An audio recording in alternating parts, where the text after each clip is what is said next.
In 2020, the world was struck by the coronavirus COVID-19, which caused worldwide disruption in every facet of life. In the emergency communications business, at least for our center, there was a slow attrition of personnel. We saw an increase in the number of people who were leaving the profession for one reason or another, and a lack of applicants to work at 911. As ours and centers like ours come out of the crisis, we are faced with another: maintaining the culture and standards despite an influx of new people. This is Lifeline.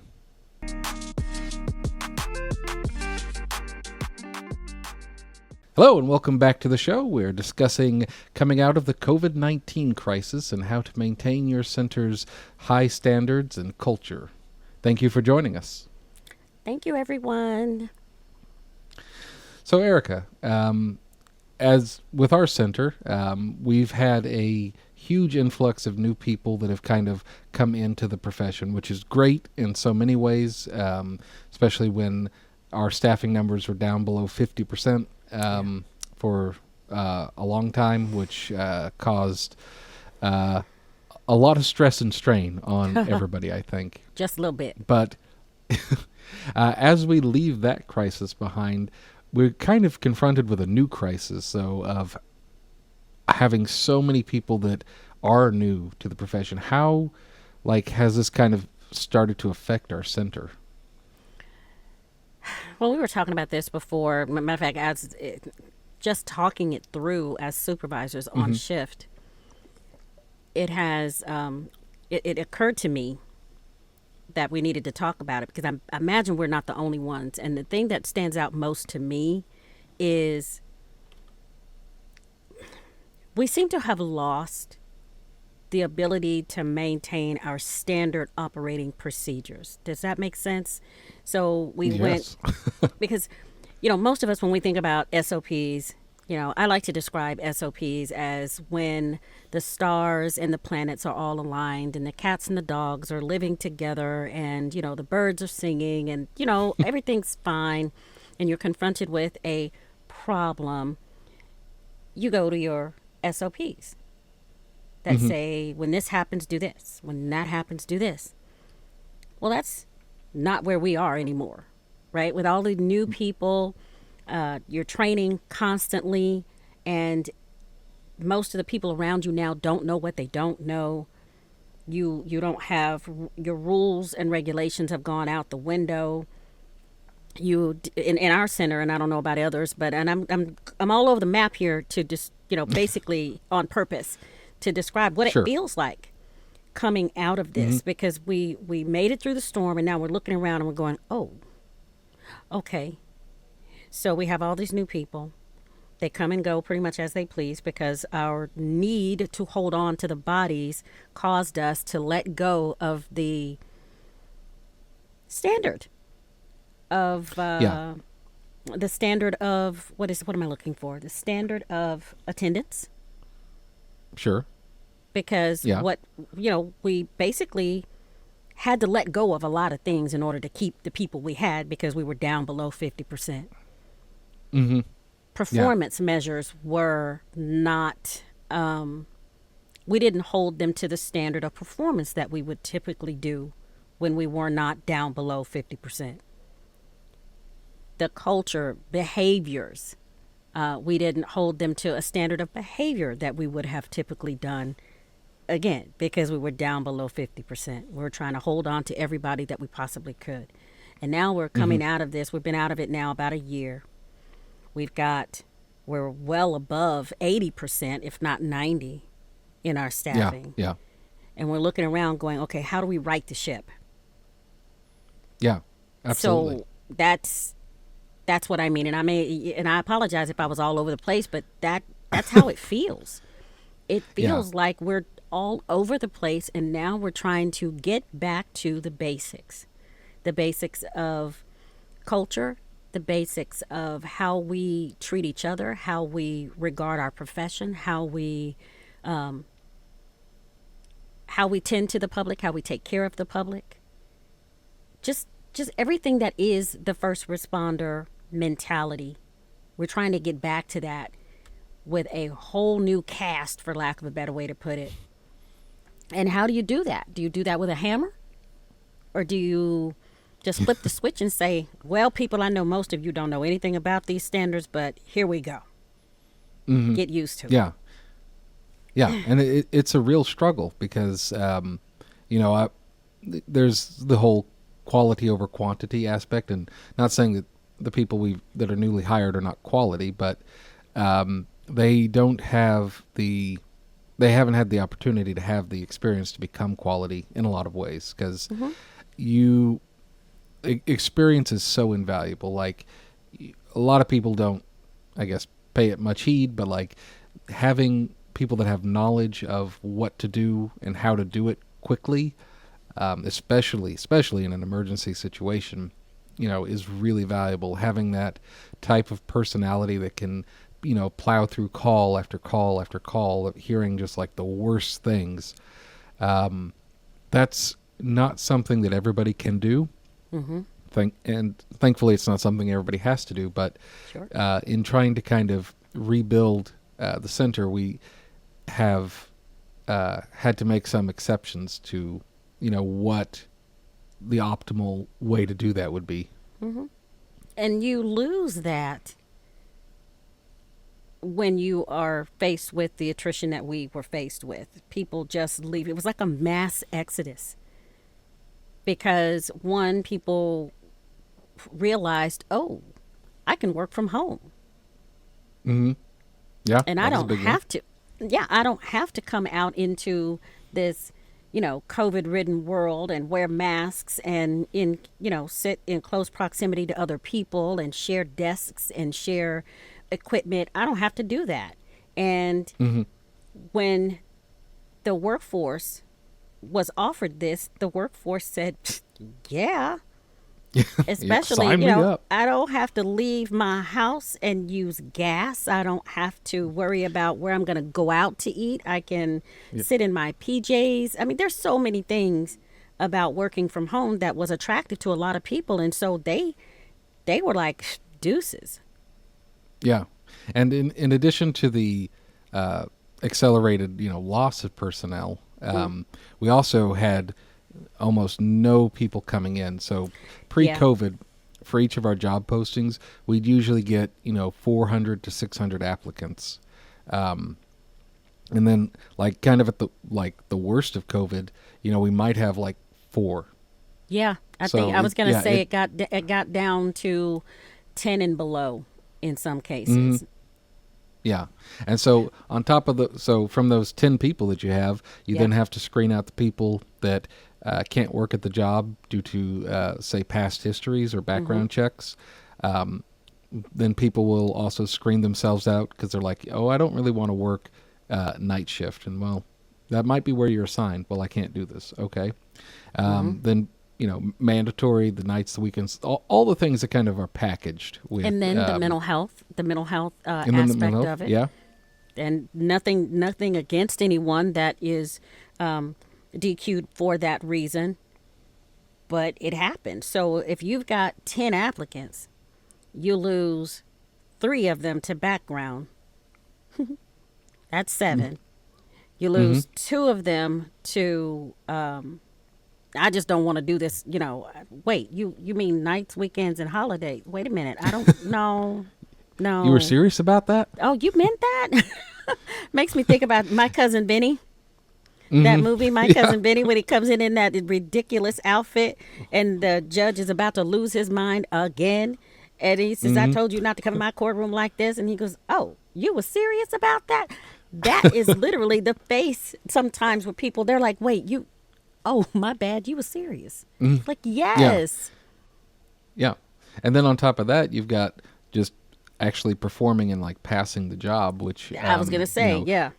Yeah. So out of that 10, you may end up with 5 in classroom. 3 don't make it out of classroom. Maybe. And then you get them onto the floor, the 2 you have left. And they may not make it out of the training itself until you have nothing. Yeah. And even if they do, they're just brand new, as you and I like to call them, bronze level dispatchers and call takers. They can do the job. It's not going to be stellar, but they'll get it done. And so, really the amount of experience and knowledge that was lost during that time is something that's going to take, at least our center, and I assume most of the 911 centers out there, it's going to take, years, maybe decades to kind of recover that. Yeah, it is.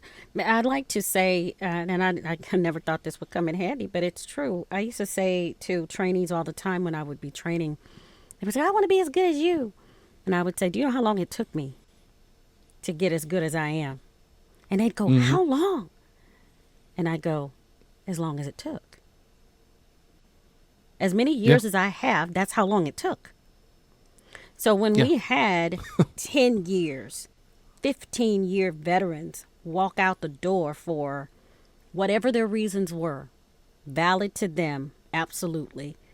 But that was a gut punch, not just to our center, but to the industry, because they could go. We had an episode not too long ago. Have skills will travel. Well, think about the level of experience that 10, 15 plus years can lend itself to another agency.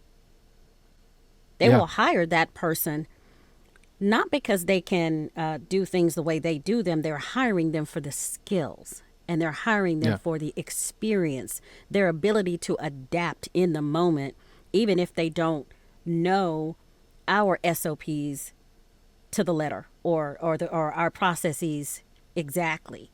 That level of experience walking out the door is a gut punch. And we're still reeling from that because we had many people with just ridiculous number of years walk out the door during COVID and since.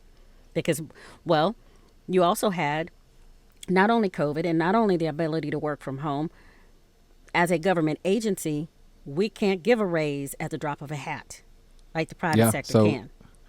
Yeah, so that inflation in 21 and 22 was really, really tough for everybody. Yeah. And so, I mean, those were all sort of just an amalgamation of events that just gutted our communication center. And we are not alone. We talk to people all over No. I've got friends all over, and they are all saying the same thing. They are just reeling from it and only just now beginning to pick up the pieces. And we were quite fortunate because our city council passed a nice increase package that turned it around for us. Because had they not done that, we might still be scraping the bottom of the barrel trying to attract applicants, let alone get them through our process. Yeah, just anyone we can get. And then now is kind of, we're building back our number of staff a lot. We have in some ways, the more difficult challenge of how do you make sure that performance stays at the level you want it to be? How do you inculcate a culture of emergency communications? And for those of us that have been in the industry for 10, 15, 20 years or longer, like, you understand what it means to be, a 911 operator or a dispatcher for emergency communications. Like, you understand there's, you got to come to work, you got to do your job. I've always said, my dad always said that there were 4 rules that he had. You got to be on time, do your job, don't cause problems on my floor, and don't lie to me. And that is not a mentality that's shared by a lot of people, I guess. Yeah. So, but it's critical for an emergency communication center, because until the next person comes in, you can't leave a lot of times, and people freak out about that. They're like, I want to leave. I'm like, well, there's not another butt in the chair, so you got to stay here. Well, which brings us to one of the things that we were talking about that caused this episode to be born, just over conversation. We're like, oh wait, that's a good topic.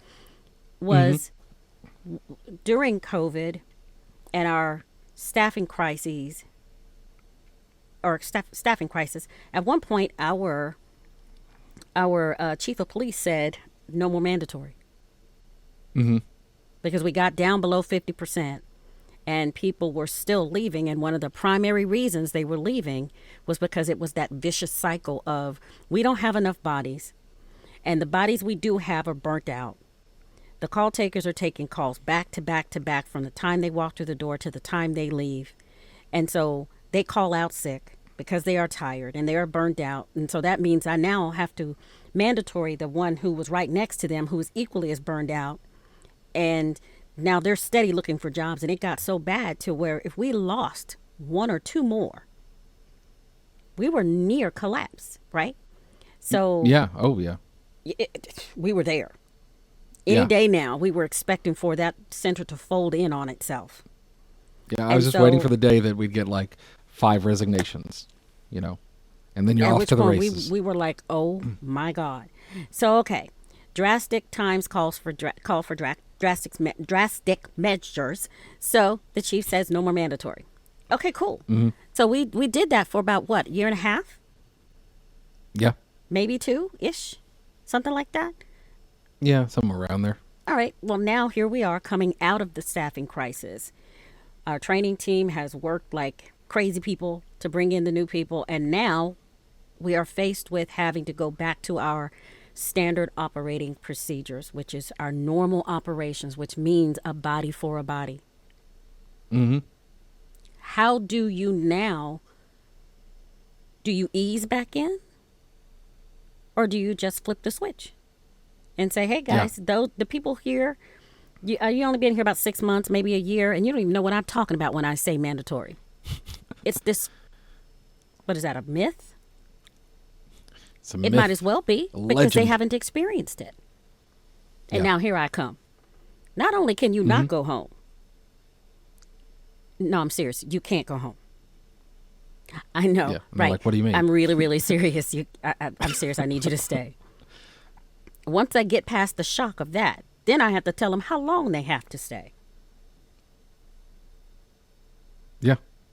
It's What? not like 10 or 15 minutes, you know, it could be up to 8 hours. Up to 8 more hours. Mm-hmm. For people who don't even know what I'm talking about.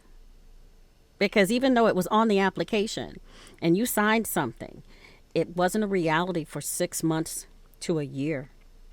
And now, are we flipping the switch? And I know we can't be the only agency faced with that. And Yeah. we're looking around after having done whatever we felt was necessary to keep the ship afloat. Now coming back and looking around, the fog has lifted. All of the cliches, all of the terms you can come up with. Now it's time to right the ship. How do we go about that? And what happens if our staff says, no, Yeah. I don't want to do that? Then what? Yeah. So it's all part of that. Like, how do you get people to understand the culture again? And it's really tough. Like, because I'll like we see it every day in every different work group. You know, it could be 911 or dispatch or like even teletype. You know, how do you get people to work together as a team? You know, in being successful and to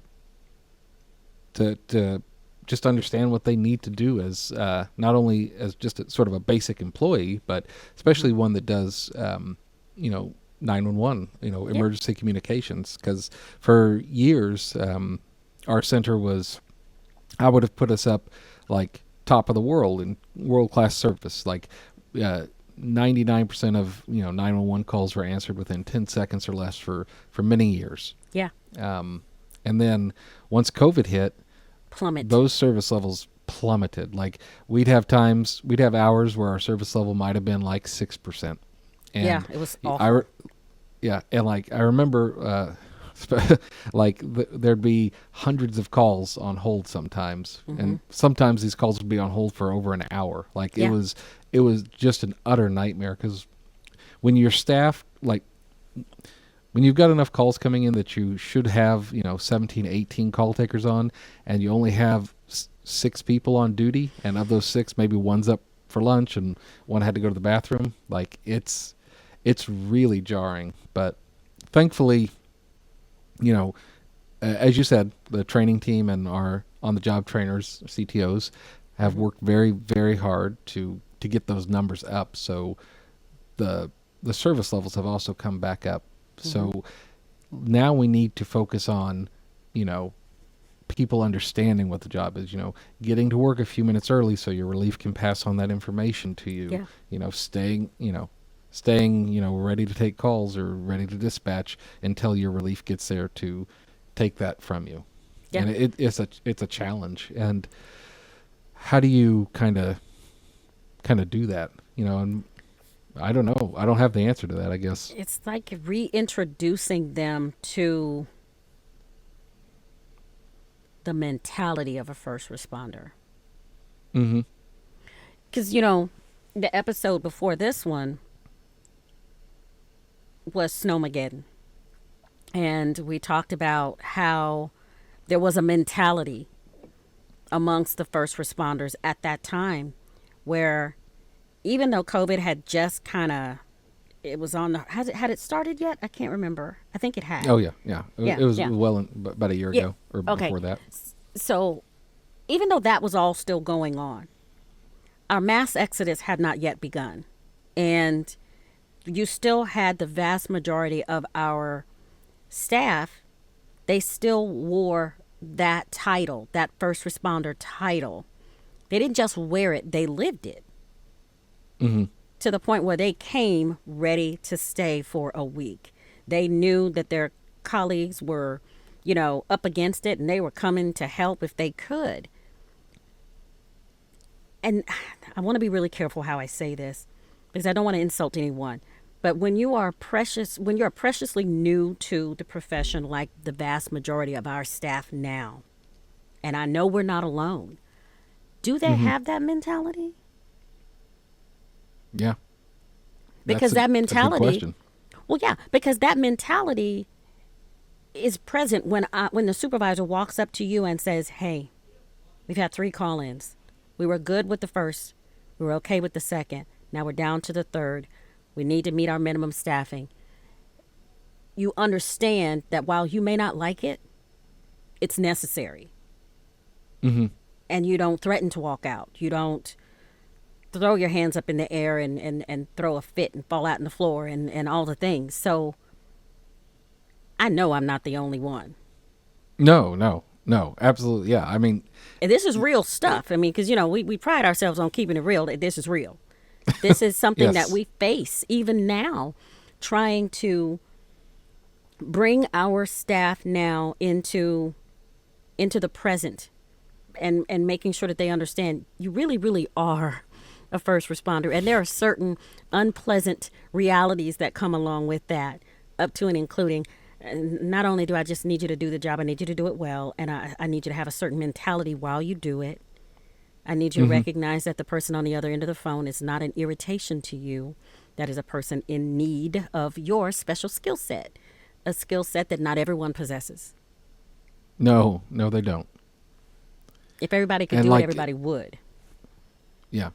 Because, I mean, not only like for like if you're taking 911 calls and, you know, you get mandatoried, you still have to be courteous and professional to people, even in hours, 15 of your work shift, even if you didn't want to work that.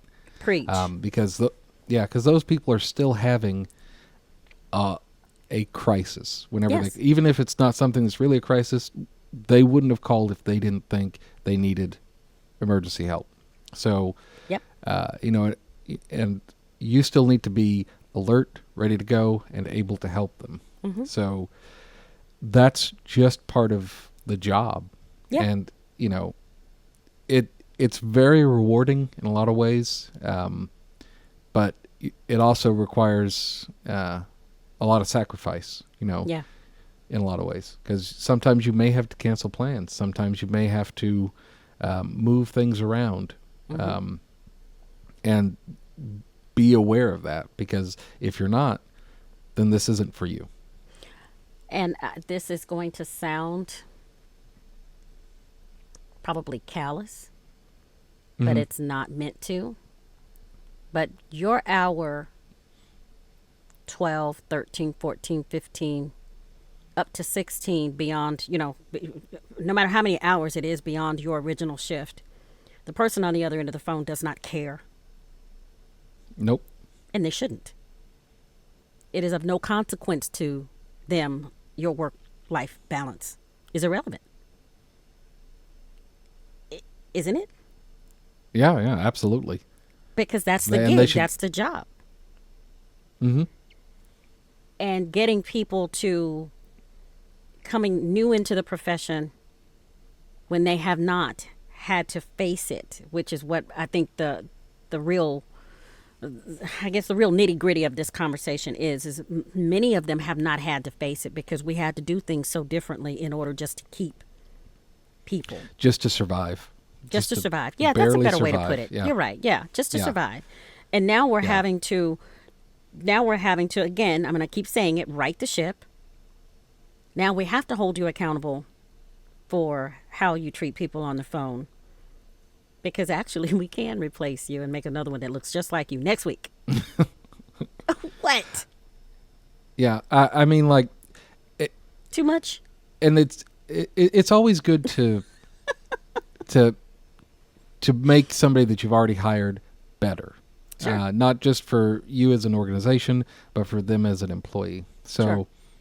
I mean, I would much rather take time to make somebody who's already been through the program and can demonstrate that they can do the job, to make that person into the best, emergency communicator they can be. Absolutely, rather than to start over. Who wants to continue to do that? Yeah. And I guess so at this point, like, it's been, such a major problem. How do we kind of, as you said, right the ship? Like, how do you begin to change people's opinions about like what they do, and like make them feel like you take ownership for how they perform as a first responder?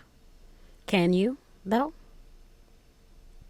Yeah, I mean, ultimately that is the question. Like, you can't change anyone's feelings. Like, Yeah. that's their responsibility.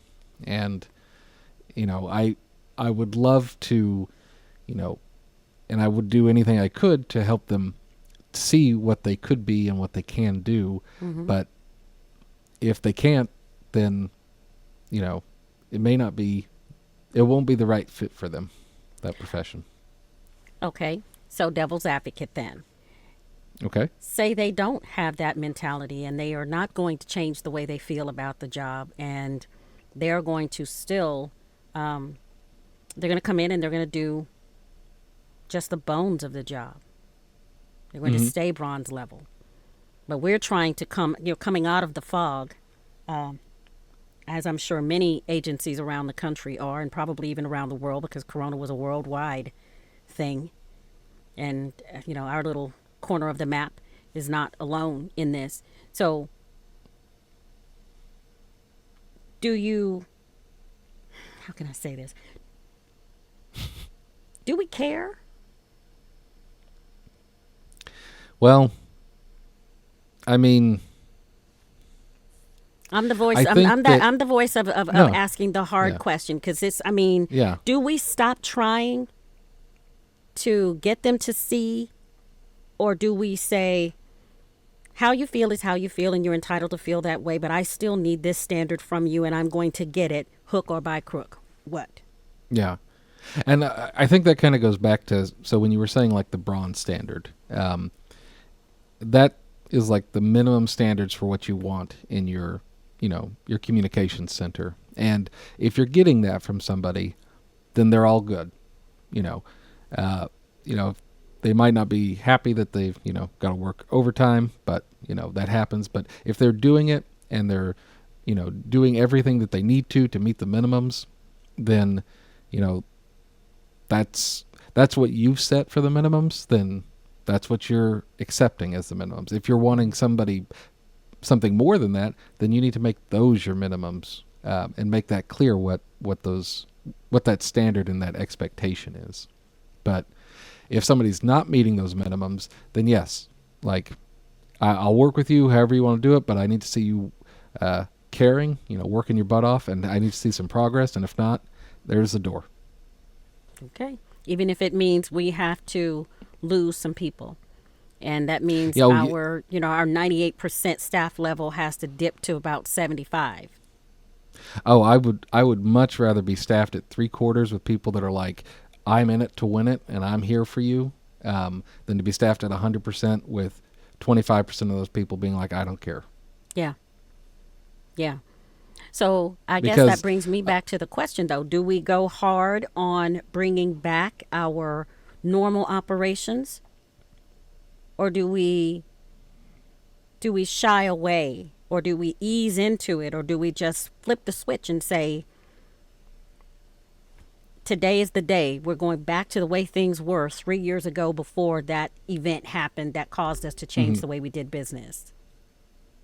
Well, I mean, like, of course, like as a communication center, you'd want to take a look and see if that was if that's the best way for you to be doing business. Because just because it was how you did it in the old days doesn't necessarily mean that it's the right way. But if you're like, yeah, this is the way we want to run it, I would say do something that we're very, very poor with in emergency communications, which is communicate.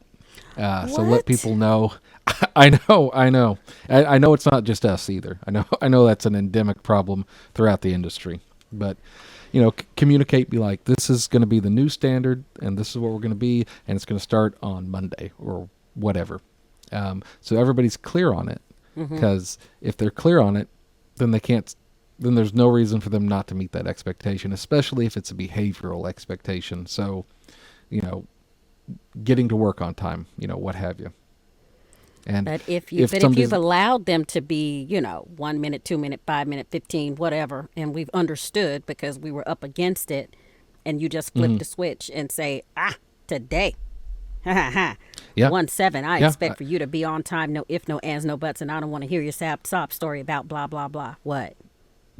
yeah. I mean, as long as you communicate that out and let people know about it so they're clear on the expectations, set the expectations for what you want them to be. And because, if you're running a communication center, then you've got to have the courage of your convictions to be a good leader and make those expectations happen, and be okay with, I don't want to say separating the wheat from the chaff, but Hey, if there's if I love there's a some good people biblical who story myself. Go ahead.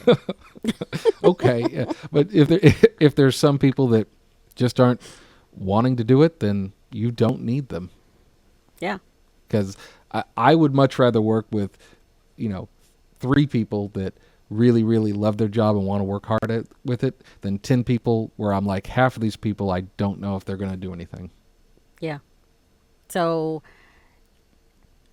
I guess it would be safe to say that the answer is yes. More or less rip the Band-Aid off, and where you're able to give some notice that the expectation is going to change, and the date XYZ, this is the date that we're flipping the switch and it's going to be this way, where you're able to reasonably and realistically do that. But get back to your standard operating procedures, your normal operations, righting the ship. Do it nonetheless, right? Regardless, you have to get back to that. Yeah, and I would say equally as critical as doing that is making sure that you give sort of that advanced notification. Rewrite your SOPs so it's clear. Send them out to everybody so they're aware of it, and be like, hey, these are what we're going to be doing from now on. This is where we're at. Because anything else, like I think if you take it with an incremental approach, you're going to get stymied, because you either need people to show up on time or you don't. And so True. as Mr. Miyagi said, walk left side of road, safe. Walk right side of road, safe. Walk middle. Flesh like grape.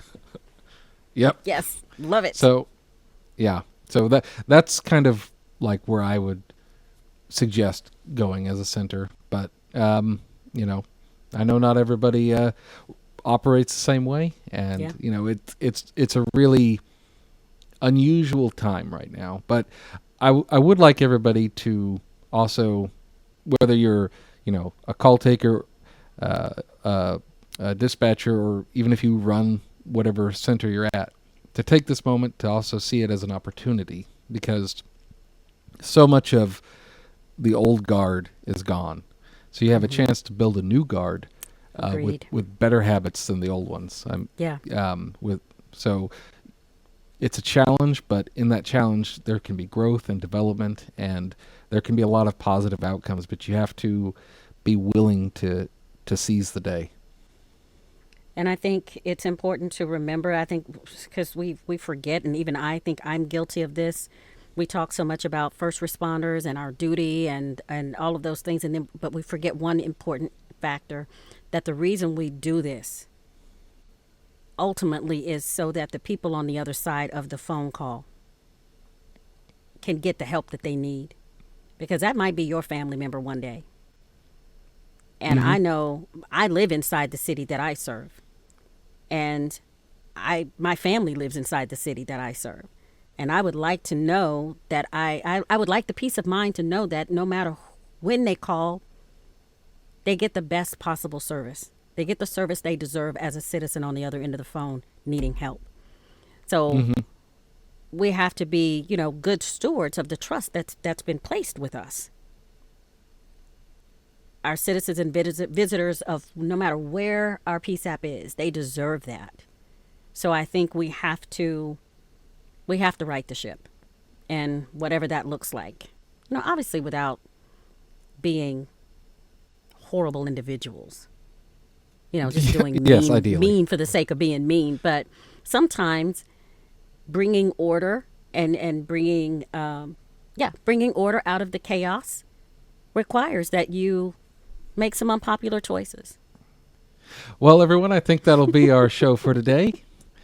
We appreciate you joining us, and if you are at a center that's also in sort of the same state as ours, where you're trying to rebuild your workforce, we'd love to hear about how that's going for you and the challenges and opportunities you're also facing. Yeah. From all of us here at Lifeline 911, I'm Gary. I'm Erica. And we will see you next week. Thank you for watching our production of Lifeline 911. If you have any questions about today's topic or topics you'd like us to cover in the future, please reach out to us at lifeline911podcast@gmail.com. This has been a production of Lifeline 911 Podcast, copyright 2025. From all of us at Lifeline, stay safe out there. And until next time, this is Lifeline 911 signing off.